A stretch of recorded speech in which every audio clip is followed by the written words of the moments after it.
son approche vulgarisatrice, il simplifie des concepts qui peuvent être très, très compliqués à s'y pencher. Il arrive à amener ces éléments-là, puis à rendre ça accessible pour tout le monde, puis à donner envie d'aller plus loin dans notre découverte, dans notre apprentissage, puis d'aller essayer, en fait, de partager cette même passion-là qui le suit. Donc, dans son livre, on parle de choix de bateau, des voiles, du matériel de sécurité, les systèmes électriques, systèmes électroniques, systèmes de communication, le gros temps, les routes, tout y passe. Puis, je le sais parce que je l'ai lu cette semaine après avoir couché les enfants. Donc, c'est pour ça que les yeux ils sont un peu fatigués, puis je me permets de lire un petit peu. Mais ce qu'il nous offre, c'est sans égal au Québec.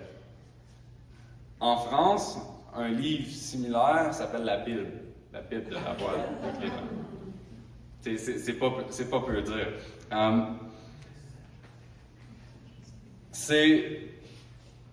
C'est un livre dans lequel on peut s'initier à découvrir tout ce beau monde-là, où on peut approfondir nos connaissances, mais aussi se rappeler des bonnes bases.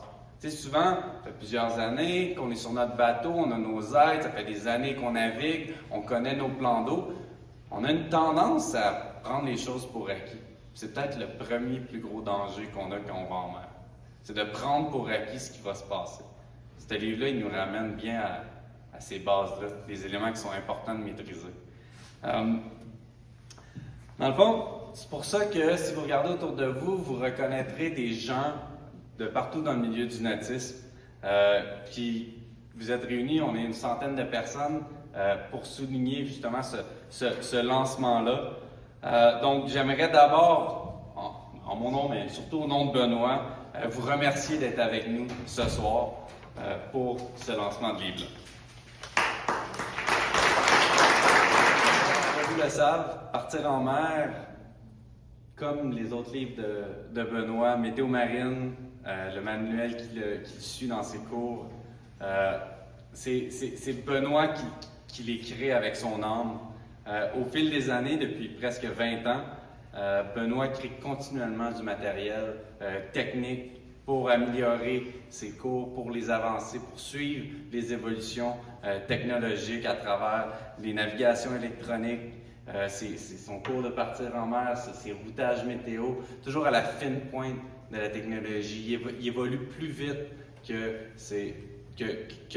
les autres cours auxquels on a accès. Puis ses cours, puis ses livres, ils contribuent à former des milliers de plaisanciers au Québec puis en France. Ça va pas juste ici dans notre secteur nautique, ça traverse les océans avec lui. Puis ça permet à tout le monde qui suit ses cours d'être mieux préparé, d'avoir plus confiance en leurs moyens, de toujours savoir ou s'attendre à ce qui peut arriver de pire, mais surtout hein, prepare for the worst, hope for the best. Quand on part, il faut être prêt à tout. Puis souvent, c'est quand on est prêt à tout qu'on est le plus en sécurité, parce qu'on est prêt à tous les scénarios. On sait que, puis c'est rare qu'il n'y a rien qui se passe comme prévu. On l'a vu ce soir, j'étais censé commencer à parler à 8 h. On est parti à 8h15. Fait que c'est très typique d'une navigation, right? Fait que quand les choses ne se passent pas comme prévu, on se remémore ce qu'on a vu dans nos cours, ça devient des réflexes, puis ça nous permet de ne pas paniquer. Ça rend tout le monde en confiance, ça amène cette culture de sécurité-là qu'on a à bord, puis ça fait qu'il y a plus de personnes qui peuvent s'initier, il y a plus de personnes qui peuvent profiter, puis c'est là qu'il y a le vrai plaisir de la navigation. Dans son livre, on parle de choix de bateau, des voiles, du matériel de sécurité, les systèmes électriques, systèmes électroniques, systèmes de communication, le gros temps, les routes, tout y passe. Bonjour à tous. Je m'appelle Alexandre Noël, comme il vient de le dire, et c'est un grand plaisir et un honneur d'accueillir aujourd'hui le lancement de ce beau projet autour de la voile, Partir en mer, ici même dans nos bureaux chez Navarque. Je tiens d'abord à remercier et à féliciter M. Villeneuve pour le partage de ses connaissances sur la voile et la mer à travers son nouvel ouvrage. Depuis toujours, le lieu ici sert à rassembler les amoureux du fleuve autour de différents projets maritimes, culturels et humains. Et Navarque est heureux de continuer cette tradition maintenant que nous avons emménagé dans les locaux. Je sais qu'il y a des gens de l'Autisme Québec ici parmi nous ce soir, alors j'espère que vous aimez ce qu'on a fait des lieux. Chez Navarque, le fleuve coule dans nos veines. Notre histoire commence en 90 avec Normand Noël, qui était d'abord un matelot, puis un capitaine, mais toujours un visionnaire. Son objectif était assez simple, mais immense: de faire découvrir le fleuve à tous, le rendre accessible, vivant, et redonner aux gens l'envie d'utiliser au quotidien. Depuis, l'équipage s'est évidemment agrandi. Aujourd'hui, Navarque, c'est plus de 140 personnes et 30 bateaux. Du printemps à l'automne, on fait naviguer chaque jour plus de 2130 passagers dans la grande région de Montréal, transformant le fleuve en un véritable trait d'union. Cette saison fut d'ailleurs historique, donc 25 122 départs pour un total de 357 872 passagers.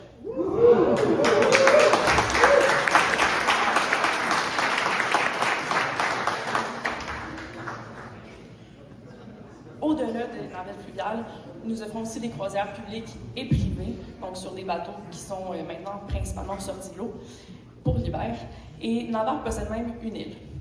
Et fierté toute particulière, nous avons inauguré cette année le plus grand navire à passagers 100% électrique du Québec, notre projet Le Bateau Fantôme au Vieux-Port de Montréal.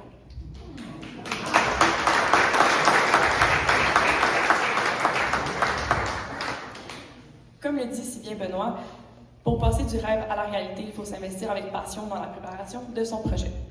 On peut dire que Normand Noël et toute la grande équipe de Navarque font exactement cela. Notre engagement vers le fleuve est cependant bien au-delà de la navigation. Navarque ne cesse de se développer avec des nouvelles lignes de navettes et de nouveaux bateaux. Au-delà de cette croissance, c'est surtout les connexions humaines qu'on tisse avec chaque passager qui nous motive à donner le meilleur de nous-mêmes. Juste à côté d'ici, à Longueuil, on a aussi des équipes qui construisent et entretiennent des bateaux à l'année longue avec le même soin et la même passion. Donc, au nom de Navarque, merci d'être ici ce soir. N'oubliez pas, le fleuve est un chemin, pas un obstacle, la mer également. Et bon vent à ce livre et longue vie à toutes les aventures qu'il fera naître. Merci Simon pour l'introduction.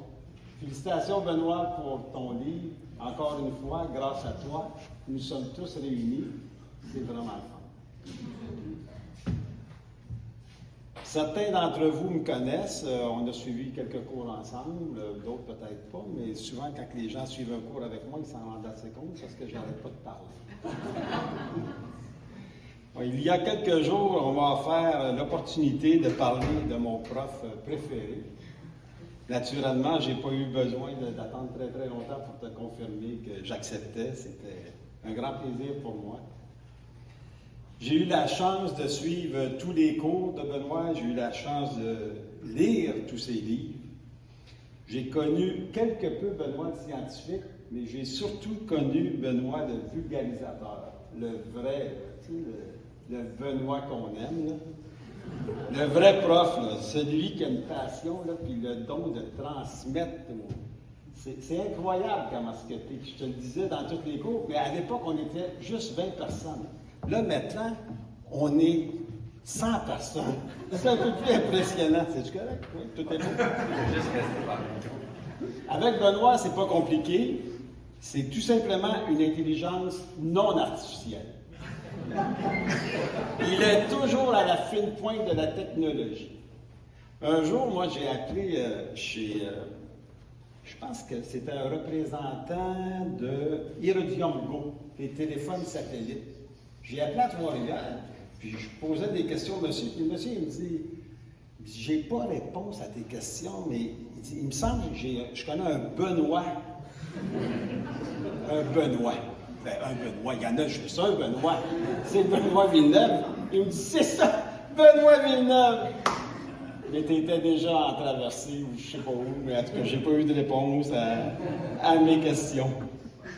Dans tes cours, Benoît, là, tu nous fais voyager.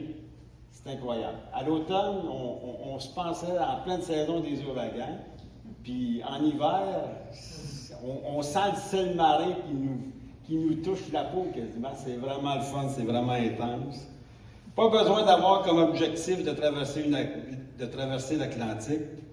Tout le monde y trouve son compte. Tes cours, tes livres, c'est comme des petits bonbons. on en veut tous plus. Benoît t'offre aussi des cours privés, des cours de routage météo, des conseils personnalisés. J'ai moi-même fait appel à tes services pour l'achat des voiles de mon voilier. Elles sont fantastiques. Encore merci Benoît, c'est fantastique. Également, un jour, j'ai simplement demandé à Benoît un petit conseil de navigation entre les Açores et le Portugal. J'ai reçu 8 pages d'explications, une conclusion, et je suis encore en train de la lire. C'est le genre de prof là, qui peut t'expliquer une carte météo comme si la carte se mettait à parler. C'est vraiment impressionnant. Benoît ne se contente pas d'enseigner, il raconte des histoires, des vraies histoires, pleines d'humour, et pendant lesquelles il a affronté le brouillard, le Gulf Stream, nommez-en, la fatigue. Tu sais, souvent on parlait de la fatigue puis de la prise de décision quand tu es fatigué. C'est vraiment impressionnant. Avec Benoît, chaque cours a un petit côté spectacle. On rit, on apprend, on fait semblant de comprendre les modèles météo, puis bang, tout d'un coup on les comprend. C'est vraiment fou. Benoît, tu es vraiment un mélange parfait entre un capitaine, un pédagogue, un conseiller et un vrai et très grand marin. Grâce à toi, pardon.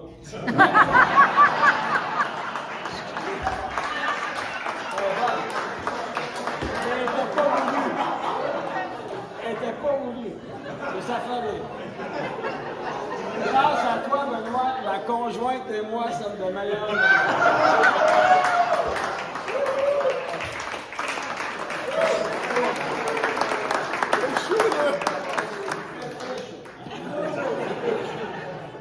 Benoît, merci pour ce que tu es. Tu n'es pas juste un prof, tu es mon idole et notre idole. Merci.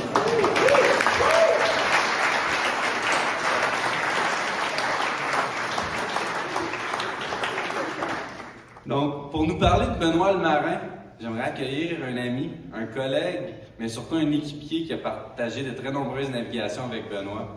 François Layette.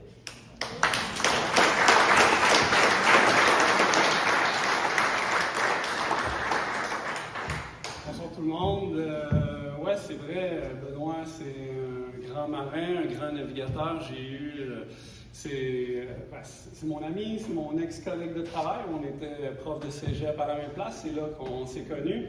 C'est mon capitaine de bateau favori.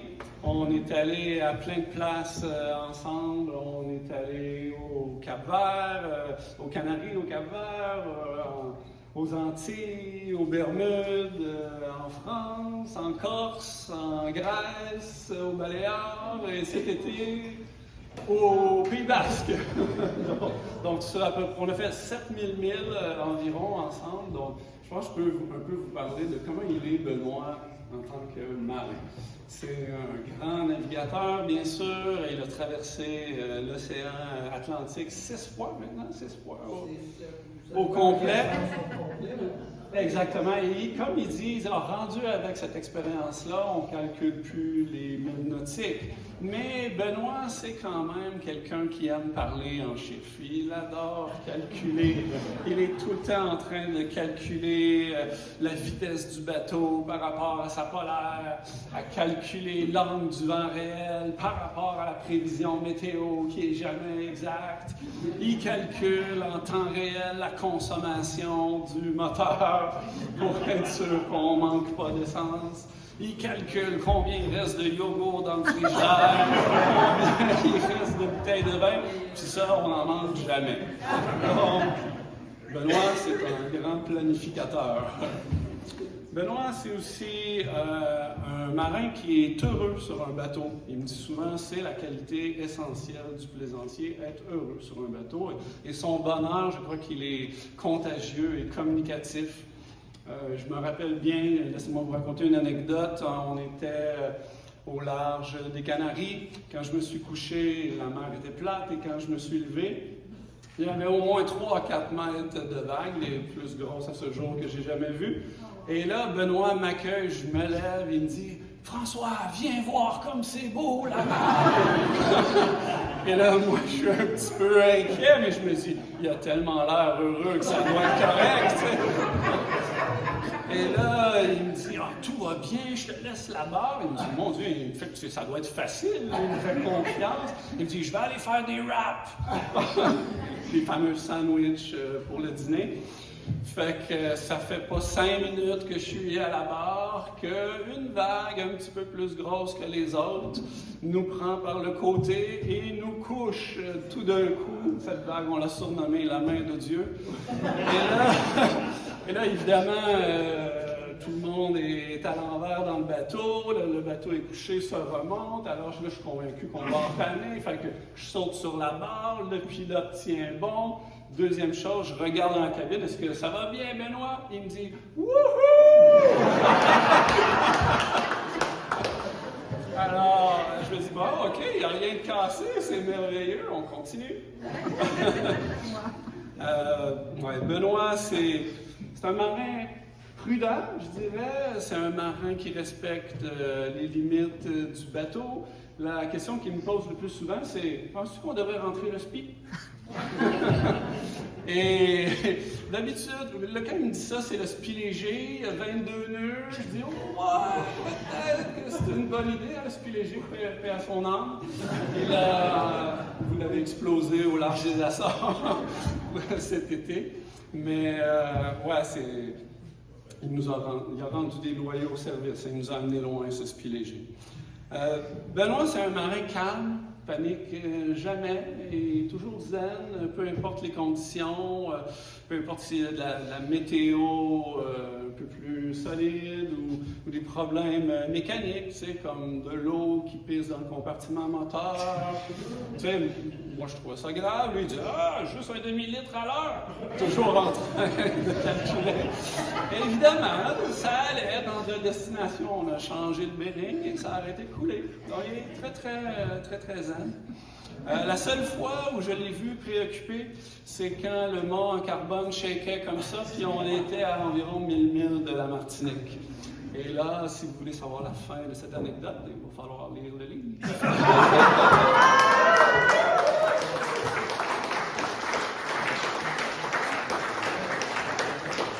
Benoît, c'est aussi un marin patient.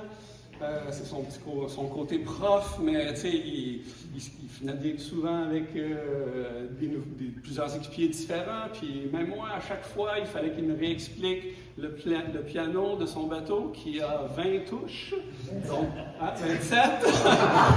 Donc 27 bouts, parce qu'on ne peut pas dire cordes sur un bateau, 27 bouts de couleurs différentes, qui la nuit sont toutes la même couleur. Et là, il faut savoir comment les manipuler dans l'ordre pour effectuer les manœuvres. Donc, tu as été très patient, surtout à minuit, quand c'est le temps de prendre un riz en urgence, de me dire c'est celle-là, ensuite c'est celle-là. Donc, beaucoup de patience. Benoît, c'est aussi un marin reconnaissant envers ses équipiers. C'est un marin, je crois, c'est un fan fini de course au large. Hein. Benoît, il connaît tous les bateaux, les skippers, les architectes. Puis je pense qu'il y avait comme un petit fantasme de peut-être faire de la course au large en solitaire. Mais quand c'était le temps de changement de chiffre à minuit, puis qu'il avait le goût d'aller se coucher, il me disait « Ah, merci François d'être là. » Donc aujourd'hui, ce soir, si on est réunis, c'est pour remercier Benoît. Merci Benoît de faire des si beaux livres qui vulgarisent bien notre passion, notre sport à tous. La voile, c'est vrai que ça démocratise en fait l'aventure. Ça permet à d'autres gens d'aller aussi loin que lui puis suivre ses traces. Fait que ce soir, j'espère que vous vous joignez à moi pour lui dire merci d'être là, Benoît. Dans sa carrière, chercheur, professeur, auteur, vulgarisateur, communicateur, scientifique, puis en parallèle, il a développé ses habiletés de marin, puis il a navigué toujours plus loin, toujours plus vite, jusqu'à devenir un véritable marin de long cours. Chers amis, chers collègues, merci d'être là. Benoît Vidal.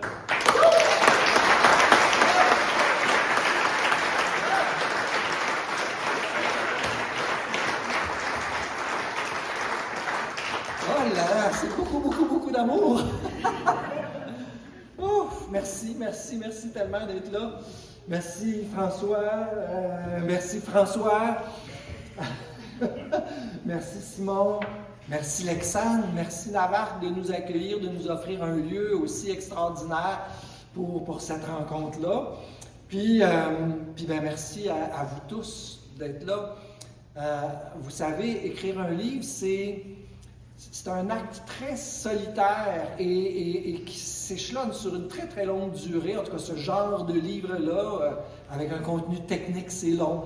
C'est pas un truc qu'on écrit sur un coin de table, c'est pas une histoire qu'on raconte. Et bien, le livre, comme probablement toutes les créations, je vois Yves qui est là, qui est un créateur artistique, comme toutes les créations, ils prennent leur sens, dans le cas des livres, quand les lecteurs apparaissent. Et dans le fond, le sens est en train de naître ce soir grâce à vous.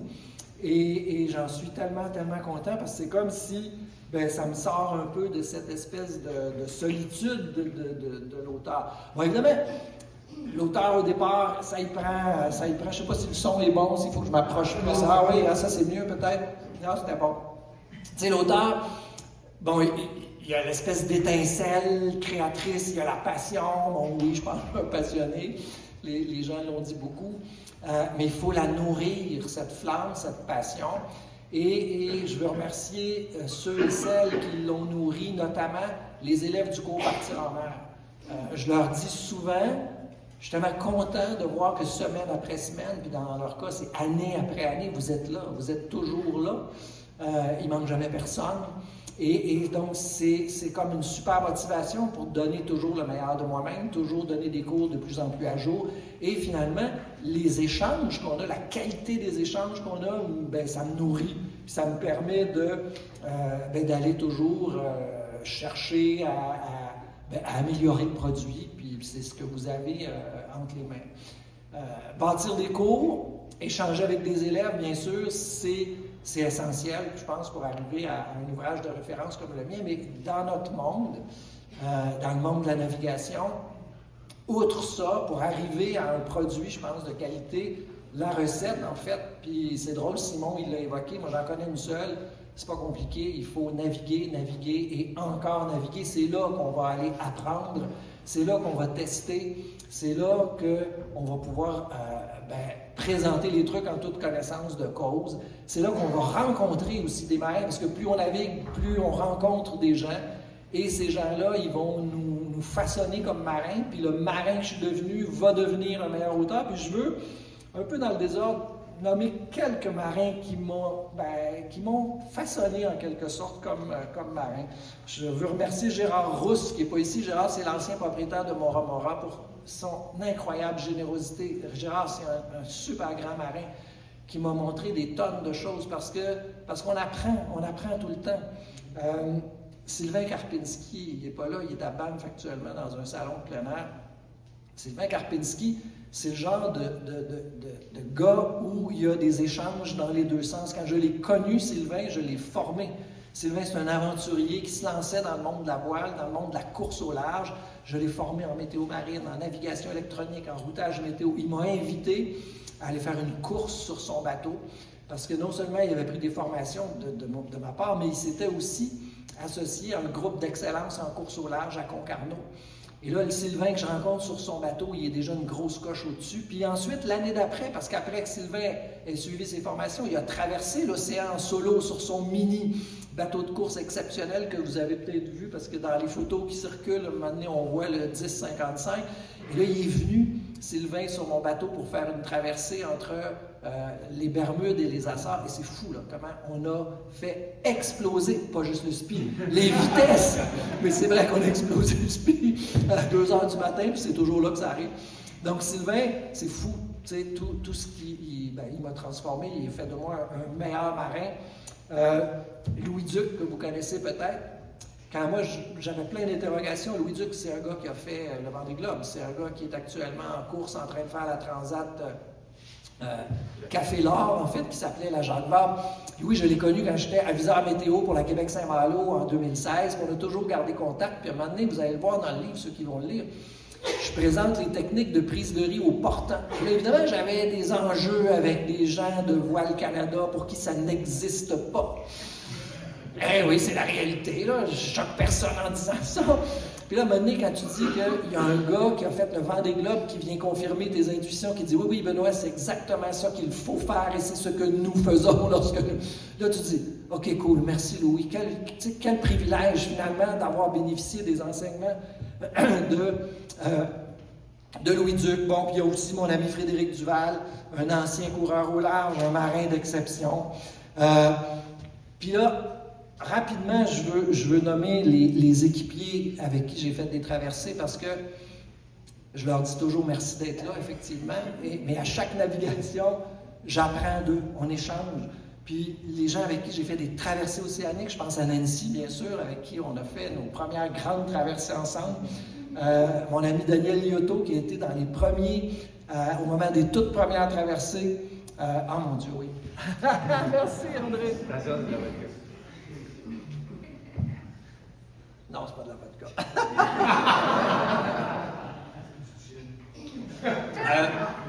Bruno Marchildon, qui est venu faire une superbe traversée, qui s'est baigné en plein milieu de l'océan. Bruno, c'est un poisson qui nage je ne sais pas combien de fois par semaine. Puis à un moment donné, il n'y a à peu près plus de vent. Puis Bruno me dit « Penses-tu que je peux me baigner? » Je dis « Bien évidemment. On va baisser les voiles, on va mettre une amarre dans l'eau pour que tu sois à portée de... » Et il était tellement heureux.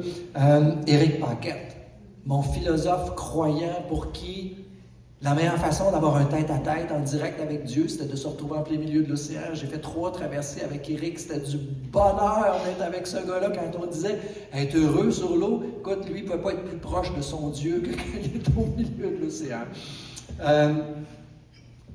Christian, Christian, il ne pouvait pas être là ce soir. Christian Boisvert, avec qui j'ai vécu une traversée, un autre qui était hyper heureux sur le bateau, toujours souriant, qui trouvait après 21 jours de traversée que c'était déjà fini. Dis-moi, j'étais parti pour continuer. Alain Roy, Alain qui est là, mon ami Alain qui a peur de rien, c'est tellement rassurant de l'avoir à bord, Alain, parce qu'il a tellement peur de rien. Michel Lorange, imaginez, 2 physiciens en même temps, le bonheur qu'on avait à échanger, à réfléchir, à calculer. Bon, je dois être honnête, j'ai un doctorat en astrophysique, lui un doctorat en génie physique.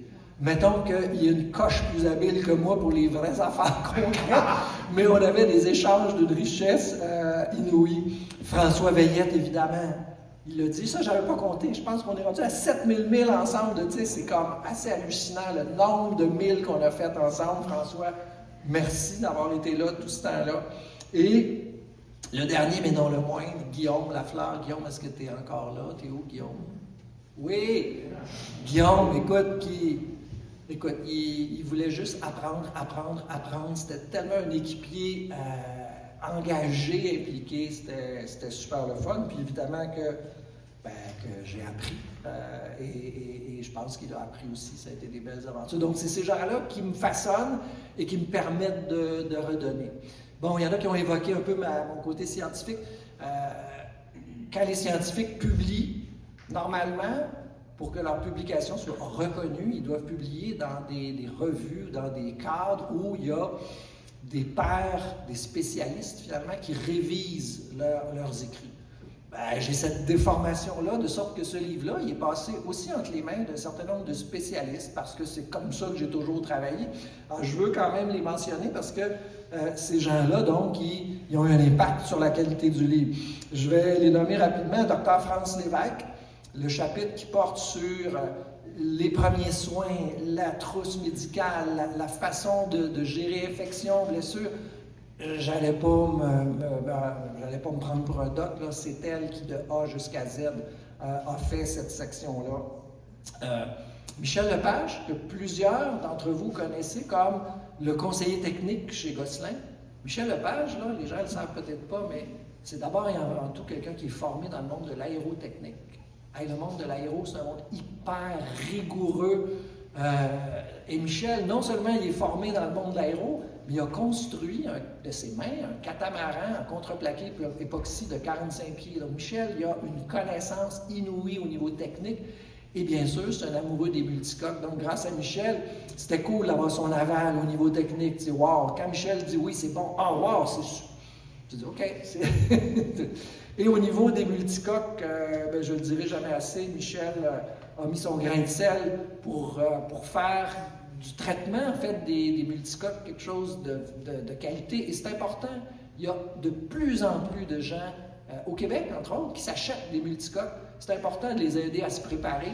Catamaran, trimaran de croisière, c'est un univers que je maîtrisais moins, puis grâce à Michel et aussi à Pierre-Olivier Yvon Forêt, PO, notre PO national, qui est actuellement quelque part dans le Pacifique, PO, skipper professionnel qui a navigué sur des catamarans de toute taille, le trimaran de croisière Neil, qui est une bête assez spéciale pendant plusieurs mois. Donc, PO m'a aussi aidé à ce niveau-là, au niveau des multicoques.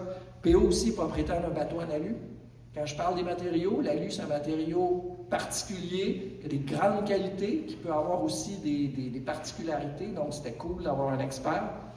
Parlant d'expert en bateau d'alu, Alain Roy, 2-3 ans sur la Louve des Mers, un grand monocoque de 47 pieds en aluminium. Donc, Alain, qui était le directeur général de Nautisme Québec, donc a été un de ses experts qui a relu, commenté. Merci encore une fois pour ça, Alain. Sylvain Baudry, qui a été en famille sur son grand monocoque de 50 pieds, une fois 2 ans et demi, une autre fois pendant 1 année. Donc, des gens qui passaient derrière et m'alimentaient. Pour finir, mon ami Serge Deblois.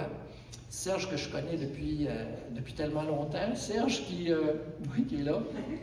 Et vous savez, j'ai navigué beaucoup sur la côte américaine, de Halifax jusqu'à Key West. Entre autres, les Keys, c'était avec Serge.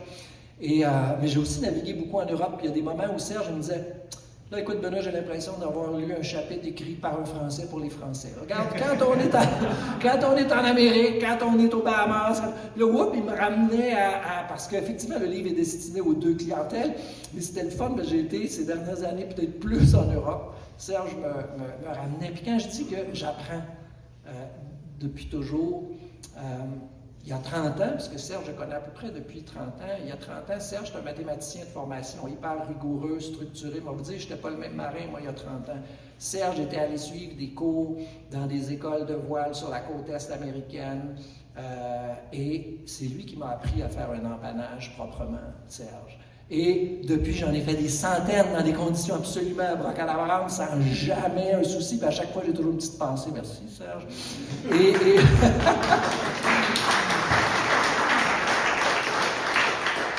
Et sérieusement, récemment, j'assistais à un séminaire justement sur l'ajustement des voiles qui était animé par Achille Nebout, skipper du classe 40 à marée. C'est un des meilleurs, en fait, de sa génération. Puis à un moment donné, Achille s'est mis à parler de comment on empanne proprement sur un bateau de course. Puis là, je me disais, coudonc, t'as-tu parlé à Serge? C'était exactement ça. Là, je ne veux pas me perdre dans mes affaires. Où est-ce que je suis rendu?